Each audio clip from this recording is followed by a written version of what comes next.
Pa,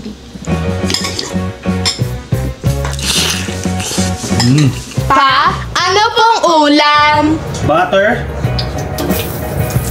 sibuyas, bawang, hotdog, pepper, salt, seasoning, carrots, yung ating hinimay na chicken breast. Actually, hinimay niya. Elbow macaroni, yung pinagpakuluan po ng ating chicken breast. Siyempre, dagdag pa tayong tubig.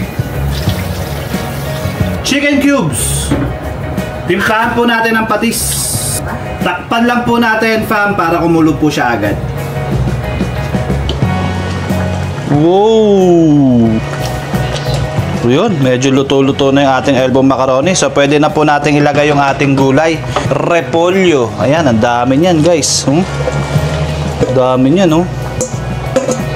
Evap milk. Yan.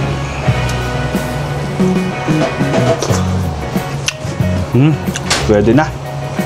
Grabe, siksik liglig, nag-uumapaw na sopas, fam.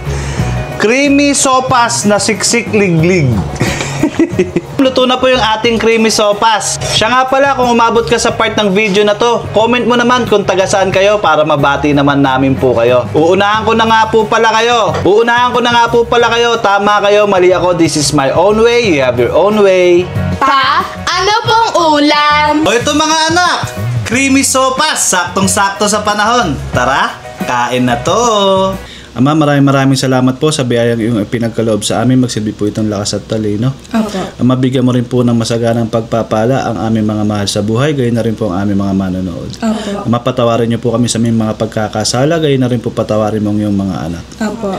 Ama, pakibantayan po kami at ingatan, gayon na rin po ang aming mga mahal sa buhay, gayon na rin po ang aming mga tagapanood. Opo. Hinihiling po namin ang lahat na ito sa pangalan ni Jesus, aming tagapagligtas. Amen. Kain na to! Let's go! Creamy sopas. Sarap. And then, meron po tayo ritong fried chicken.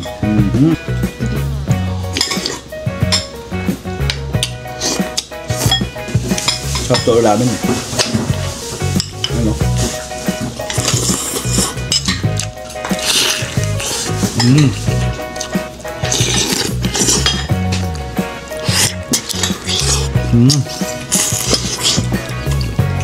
Medyo malayo yung mat mo na kabali ka lang. Gugulo ka do. Sopas is really good when there's rice. Sarap siya ulam na. Still what? Really young. Yes. Before when you were young,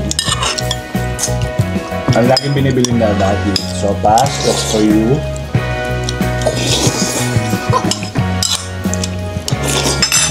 Thank you, Lord!